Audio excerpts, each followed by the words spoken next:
بسم اللہ الرحمن الرحیم۔ السلام علیکم۔ اس آڈیو میں ہم ایک نئی کتاب شروع کریں گے، انوار الحدیث۔ بہت خوبصورت کتاب ہے، فقہ ملت حضرت علامہ مولانا مفتی جلال الدین احمد مجدی علیہ رحمۃ اللہ اور مکتبہ مدینہ والوں کی کتاب ہے۔ تو انشاءاللہ تعالی اب ہم اسے شروع کریں گے۔ اس کے شروع کی جو چیزیں ہیں انہیں میں آگے سکپ کر رہا ہوں۔ بسم اللہ الرحمن الرحیم۔ اس کتاب کو نگاہ اولین کے چیپٹر سے شروع کر رہا ہوں میں۔ لک الحمد للہ، لک الحمد یا اللہ والصلاۃ والسلام علیکہ یا رسول اللہ۔ یہ مصنف لکھ رہے ہیں، میری درینہ تمنا تھی کہ آیات قرآنیہ اور احادیث کریمہ سے دو مختصر رسالے لکھے جائیں جو عام فہم ہوں تاکہ عوام بھی بآسانی سمجھ سکیں، لیکن وقت گزرتا رہا اور مجھے سکون میسر نہ ہو سکا کہ ان کے لیے قلم اٹھاتا۔ آخر ذی الحج سن 1375 ہجری میں دارالعلوم فیض الرسول براؤن شریف کی خدمات پر معمور ہوا تو بانی فیض الرسول حضرت شاہ محمد یار علی صاحب رحمۃ اللہ تعالیٰ علیہ کے دامن کرم کے سائے میں سکون کی ساعتیں نصیب ہوئیں۔ پہلے ہم نے حضرت مولانا روم علیہ الرحمہ کی مثنوی شریف کا مختصر انتخاب بنام گلدستہ مثنوی سن 1375 ہجری میں لکھا، پھر آیات قرآنیہ سے ایک عام فہم اور مختصر رسالہ معرف القرآن محرم سن 1380 میں مرتب کیا اور اعلان کیا کہ گلدستہ مثنوی کے دوسرے حصے گلزار مثنوی کی ترتیب سے فارغ ہو کر معرف القرآن کے نہج پر احادیث کریمہ کا ایک مختصر انتخاب پیش کیا جائے گا۔ گلزار مثنوی شعبان سن 1380 ہجری میں مرتب ہو کر چھپ گئی اور کئی سال گزر گئے، لیکن درمیان میں دارالافتاء کی خدمت سپرد ہوئی اور پھر رسالہ فیض الرسول کے اجراء کے سبب استفتاء کی زیادتی ہو گئی، جس نے مجھے کچھ لکھنے کا موقع نہ دیا۔ مگر جب رسالہ فیض الرسول بند ہو گیا اور وقت میں کچھ گنجائش ہوئی تو ہم نے اللہ اور رسول جل جلالہ وصلی المولا تعالی علیہ وسلم کا نام لے کر لکھنا شروع کیا۔ جب کبھی درس و تدریس اور دارالعلوم کی دیگر خدمات، فتویٰ نویسی وغیرہ سے کچھ اوقات بچتے تو 2-4 صفحات لکھ ڈالتا۔ اللہ اور اس کے رسول پیارے مصطفیٰ جل جلالہ و صلی المولا تعالیٰ علیہ وسلم کا کرم ہوا کہ اس طرح تھوڑا تھوڑا کر کے یہ کتاب مکمل ہو گئی۔ کتاب کی تصنیف کے بعد چونکہ طباعت کے اخراجات کا سوال پیدا ہوتا ہے، اس لیے ہم نے شروع میں اپنی مالی وسعت کے مطابق ایک مختصر رسالہ لکھنے کا ارادہ کیا تھا۔ جب چند اوراق تیار ہو گئے تو عالی جناب سیٹھ ملا محمد منیف صاحب، مینیجر مدرسہ غوثیہ بڑھیا کنڈ سری ضلع بستی نے ان اوراق کا مطالعہ کیا، غائب درجہ محفوظ ہو کر ضخیم کتاب لکھنے کی تمنا ظاہر کی اور اپنے صرف خاص سے اس کے چھپوانے کا وعدہ بھی کیا۔ پھر تو ہم نے بہت سے عنوان پر حدیثوں کا انتخاب کیا، ضرورت کے مطابق شارحین حدیث کی عبارتیں نقل کی اور ہر مضمون کی مناسبت سے انتباہ کے چند بعض عقائد دینیہ و مسائل شرعیہ کا اضافہ کیا۔ اس طرح یہ کتاب تقریباً 500 صفحات پر پھیل گئی۔ چونکہ سیٹھ حضرات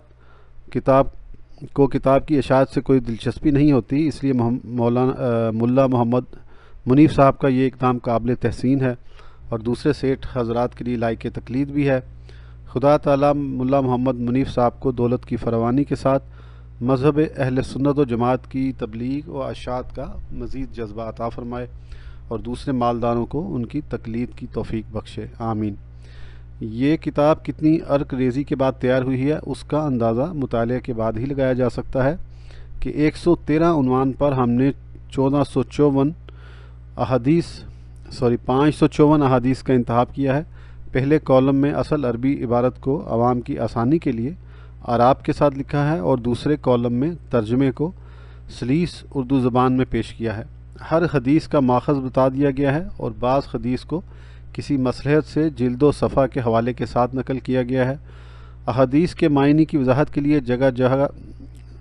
جگہ شارحین حدیث کے اقوال ترجمہ کر کے لکھے گئے ہیں اور ہر مضمون کی مناسبت سے انتباہ کی سرخی کے تحت بہت سے اہم مسائل مستند کتابوں کے جلد و صفحہ کے حوالے کے ساتھ تحریر کیے گئے ہیں۔ حتی الامکان کتابت اور پروف کی تصحیح کا اہتمام کیا گیا ہے۔ پھر بھی اہل علم حضرات سے گزارش ہے کہ اگر کوئی خامی نظر آئے تو مطلع فرمائیں، ہم مشکور ہوں گے۔ حضرت علامہ ارشد القادری صاحب قبلہ محتمم مدرسہ فیض العلوم جمشید پور کے ہم دل کی گہرائیوں سے ممنون کرم ہیں کہ انہوں نے اپنی عدیم الفرصتی کے باوجود اس کتاب کو ملاحظہ فرما کر اس کے لیے ایک مبسوط مقدمہ تحریر فرمایا، جو علم حدیث پر بجائے خود ایک مستقل رسالہ ہے اور منکرین حدیث کے لیے دعوت غور و فکر کا سامان ہے۔ اور علامہ بدر الدین احمد صاحب قبلہ رضوی صدر المدرسین دارالعلوم براؤن شریف کے بھی ہم شکر گزار ہیں کہ انہوں نے اس کتاب کو ملاحظہ فرما کر اپنے مفید مشوروں سے نوازا۔ خدا تعالیٰ ان حضرات کے فیوز و برکات کو ہمیشہ جاری رکھے۔ جلال الدین احمد الامجدی۔ اب مقدمہ شروع ہوتا ہے اس کتاب کا۔ بسم اللہ الرحمن الرحیم۔ بعد ایک عرصہ دراز سے اس امر کی ضرورت محسوس کی جا رہی تھی کہ عامہ مسلمین اہل سنت کے لیے اردو زبان میں احادیث مقدسہ کا کوئی مستند مجموعہ مرتب کیا جائے، لیکن کسی بھی زبان کے مطالب اور معنی کو دوسری زبان میں منتقل کرنا جتنا مشکل کام ہے وہ اہل علم و بصیرت پر مخفی نہیں۔ خصوصیت کے ساتھ احادیث نبوی کا اردو ترجمہ تو اس لحاظ سے اور بھی زیادہ مشکل ہے کہ ایمان و اسلام کی تفصیلات اور شریعت کے احکام کا وہ اصل ماخذ بھی ہے۔ اس لیے مطالب و معنی کی تعبیر میں الفاظ و بیان کی ذرا بھی لغزش ہو گئی تو نہ صرف یہ کہ اسلام کے شارع کا مقصود و مدعا ادا ہونے سے رہ جائے گا، بلکہ اسلامی دستور کی وہ روح متاثر ہو جائے گی جو عملی زندگی کے بے شمار گوشوں پر حاوی ہے۔ اس لیے ترجمہ احادیث کے سلسلے میں صرف ہر دو زبان کی واقفیت کافی نہیں ہے، بلکہ مطالب و معنی کی صحیح تعبیر پر قدرت کے ساتھ ساتھ حدیث فہمی کی فقہی بصیرت، شروح و تعویلات کا گہرا مطالعہ، اسلاف کے دینی و فکری مزاج اور ذات نبوی علیہ الصلاۃ والسلام کے ساتھ غایت عشق و عقیدت اور والہانہ جذبہ و احترام کا تعلق بھی نہایت ضروری ہے۔ خدا کا شکر ہے کہ فاضل جلیل حضرت مولانا مفتی جلال الدین احمد صاحب امجدی اس عظیم خدمت کی انجام دہی کے لیے آمادہ ہو گئے اور سالہ سال کی محنت و عرق ریزی کے بعد انہوں نے مستند حدیثوں کا ایک اردو مجموعہ مرتب کر کے قوم کے سامنے پیش کیا، جو اس وقت ہمارے سامنے ہے۔ میں اپنے علم و یقین کی حد تک کہہ سکتا ہوں کہ مولانا موصوف اپنے علم و تقوی، بصیرت و ذکاوت اور عشق و وجدان کی لطافتوں، طہارتوں اور سعادتوں کے اعتبار سے قطعاً اس خدمت کے اہل ہیں اور بلا شبہ ان کی یہ خدمت احترام و اعتماد کی نظر سے دیکھے جانے کے قابل ہے۔ میں دعا کرتا ہوں کہ مولا تعالیٰ اہل حق کی طرف سے انہیں اس گران نمایاں خدمت پر اجر جزیل اور جزائے جلیل و بے مثیل عطا فرمائے اور احادیث صحیحہ کا یہ اردو مجموعہ بارگاہ رسالت علی صاحبہ صلاۃ والسلام میں سند قبول کی عزت سے سرفراز کرے۔ رسم معہود کے مطابق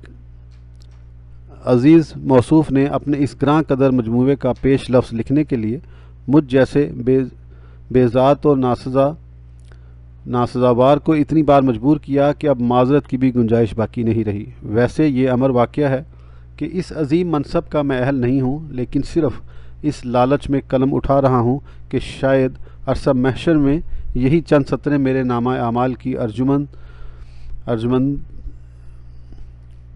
ارجمندیوں کا پیش لفظ بن جائیں۔ احادیث نبوی کی نشر و اشاعت کی خدمت بجا طور پر دونوں جہانوں کا سب سے بڑا اعزاز ہے، لیکن حیات مستعار کے چند لمحوں کا یہ مصرف بھی کچھ کم قابل فخر نہیں کہ دشمنان حق کی طرف سے احادیث مقدسہ کی حرمت و ناموس پر کیے گئے حملوں کا دفاع کر کے دلوں کے تاریک ویرانوں میں حقیقت و یقین کا اجالا پھیلایا جائے۔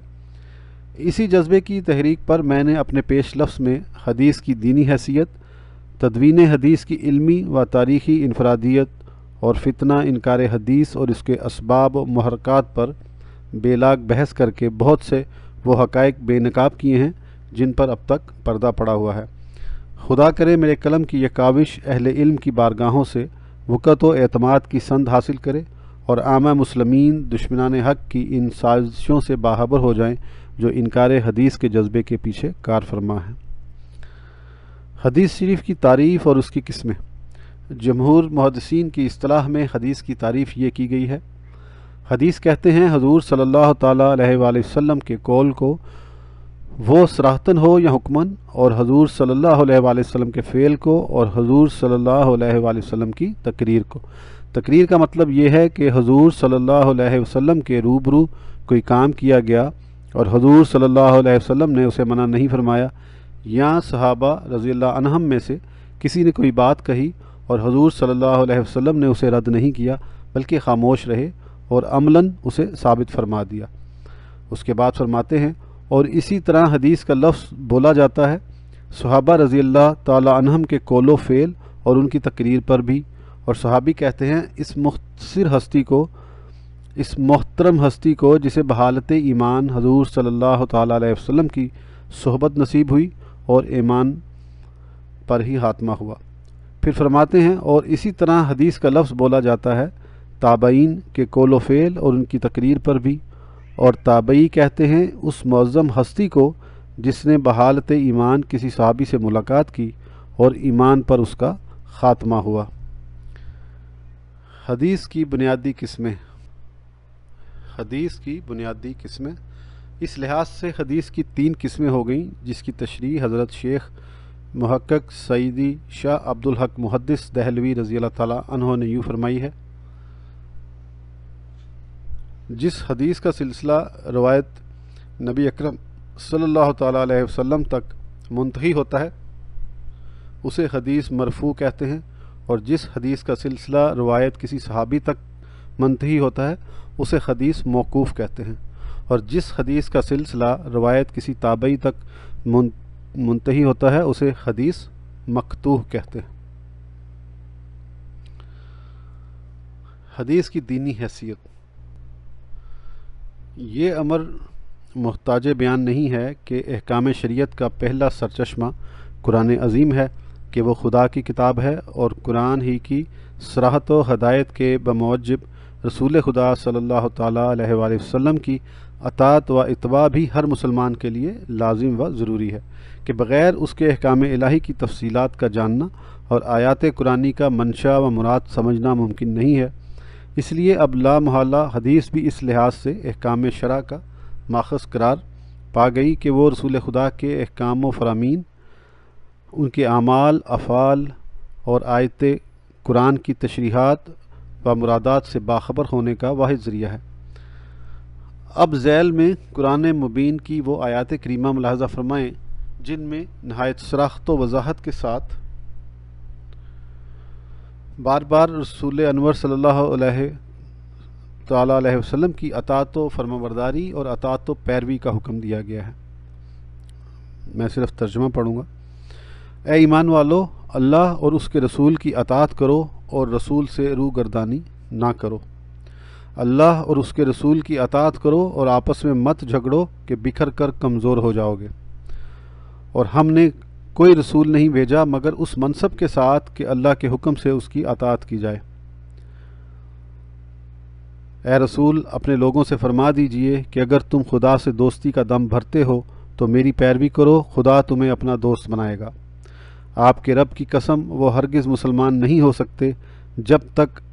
اپنے ان معاملات میں آپ کو اپنا حاکم نہ مان لیں جن میں ان کے آپس کا جھگڑا ہے۔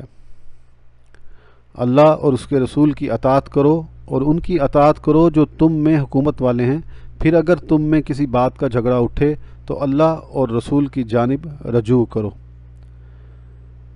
اے ایمان والو، اللہ کی اطاعت کرو اور رسول کی اطاعت کرو اور اپنے عمل کو باطل نہ کرو۔ جس نے رسول کی اطاعت کی تو بے شک اس نے اللہ کی اطاعت کی۔ اے رسول، تم فرما دو کہ اللہ اور رسول کی اطاعت کرو، پھر اگر وہ منہ پھیریں تو اللہ کافروں کو پسند نہیں کرتا۔ جو کچھ رسول تمہیں عطا فرمائیں اسے لے لو، اور جس سے منع فرمائیں باز رہو، اور اللہ سے ڈرو، بے شک اللہ کا عذاب سخت ہے۔ بے شک تمہیں رسول اللہ کی پیروی بہتر ہے۔ یہ ساری قرآنی آیات تھیں۔ مذکورہ بالا آیات قرآنیہ کی روح سے اہل اسلام کے لیے رسول اکرم صلی اللہ علیہ وآلہ وسلم کی ذات گرامی کا مرکز اطاعت اور مرجع اتباع ہونا واضح طور پر ثابت ہو گیا۔ لہٰذا اس اعتبار سے اب رسول خدا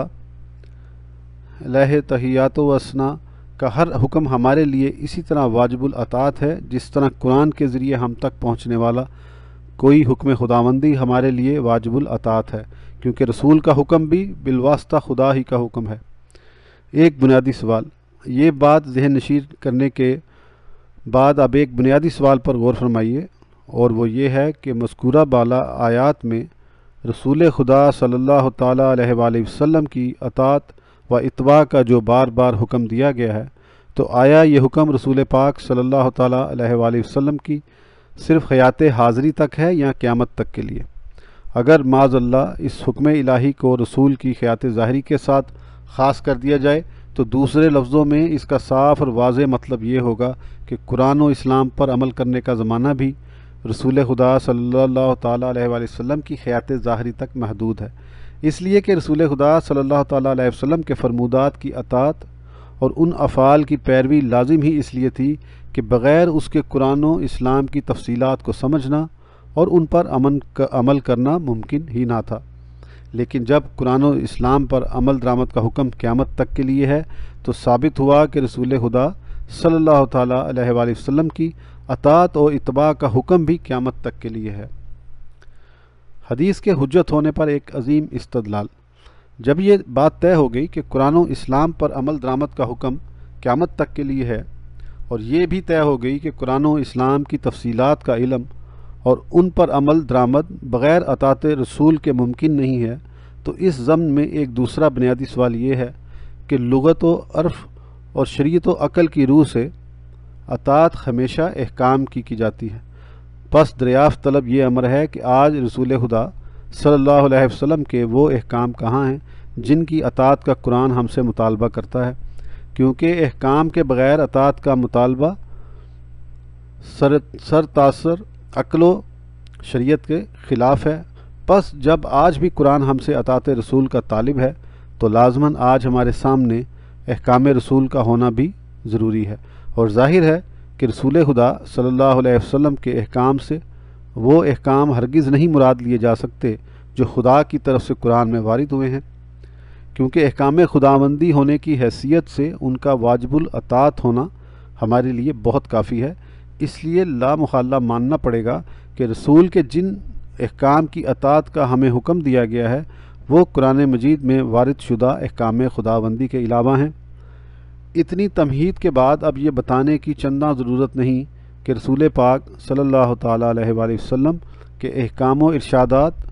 اور قرآن و اسلام کی تشریحات و تفصیلات کے مجموعے کا نام مجموعہ احادیث ہے۔ یہیں سے حدیث کی دینی ضرورت اور اس کی اسلامی حیثیت اچھی طرح واضح ہو گئی۔ حدیث کی دینی اہمیت سے وہی شخص انکار کر سکتا ہے جو یکلخت اطاعت رسول کا منکر ہو۔ نقل و روایت کی ضرورت پر استدلال، ملت اسلام کی جن مقدس ہستیوں کو رسول انور صلی اللہ تعالیٰ علیہ وآلہ وسلم کے اعمال و افعال کو اپنی آنکھوں سے دیکھنے اور ان کے احکام و ارشادات کو اپنے کانوں سے سننے کا قابل رشک موقع حاصل تھا، انہی امور سے باخبر ہونے کے لیے نقل و روایت کے واسطوں کی مطلق ضرورت نہیں تھی، لیکن بعد میں آنے والے جن افراد کو براہ راست اس کا موقع حاصل نہیں تھا انہیں اپنے رسول صلی اللہ تعالیٰ علیہ وآلہ وسلم کے اقوال و افعال سے باخبر ہونے کا ذریعہ سوائے نقل و روایت کے اور کیا تھا؟ یہیں سے یہ سوال بھی حل ہو گیا کہ سرکار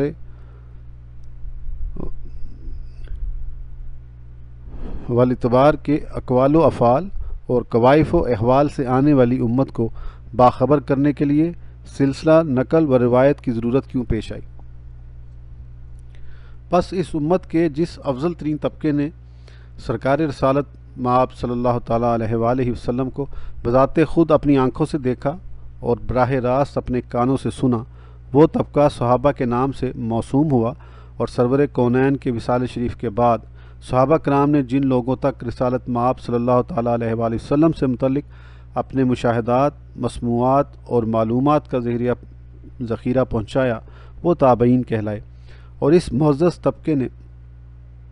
صحابہ کرام کے ذریعے حاصل ہونے والے مشاہدات اور مسموعات کا ذخیرہ جن لوگوں تک پہنچایا وہ تبع تابعین کے لقب سے ملقب ہوئے۔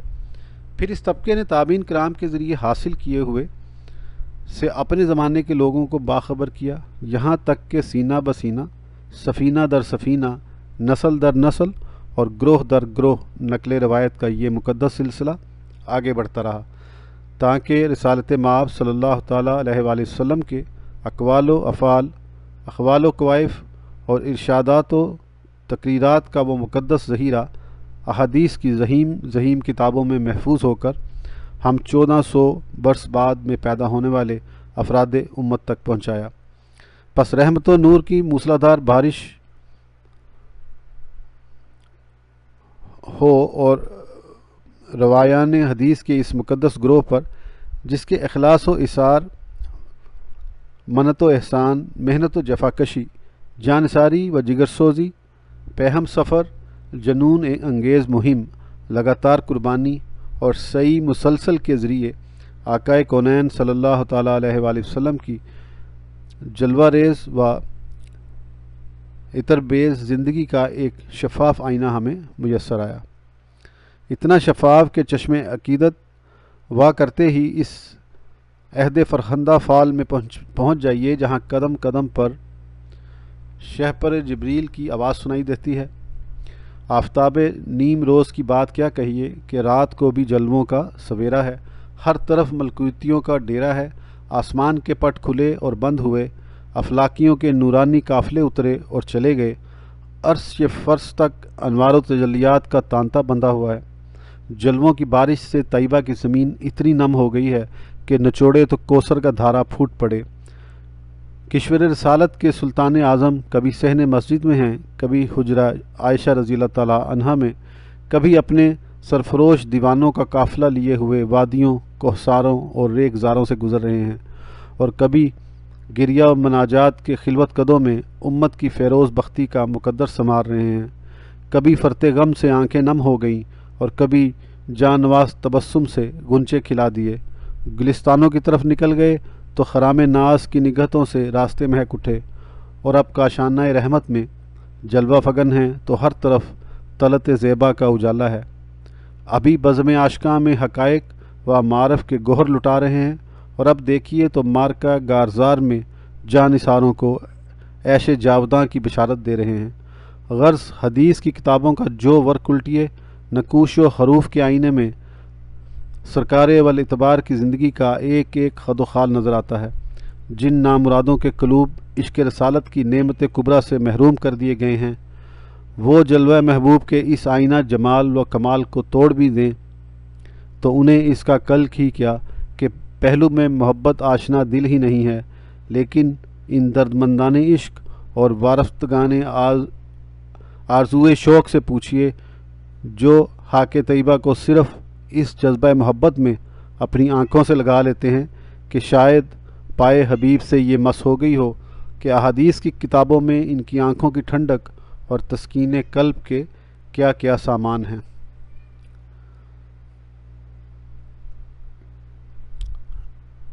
اس آڈیو کے لیے اتنا ہی، پھر انشاءاللہ یہاں سے آگے کنٹینیو کریں گے۔ اس وقت تک کے لیے اجازت دیجیے۔ ابھی یہ مقدمہ چل رہا ہے، جو مقدمہ ہی اتنا خوبصورت لکھا ہے، تو انشاءاللہ آگے بہت خوبصورت احادیث ہمیں ملیں گی انشاءاللہ۔ اگلی آڈیو میں ملیں گے، اس وقت تک کے لیے اجازت دیجیے۔ اللہ حافظ۔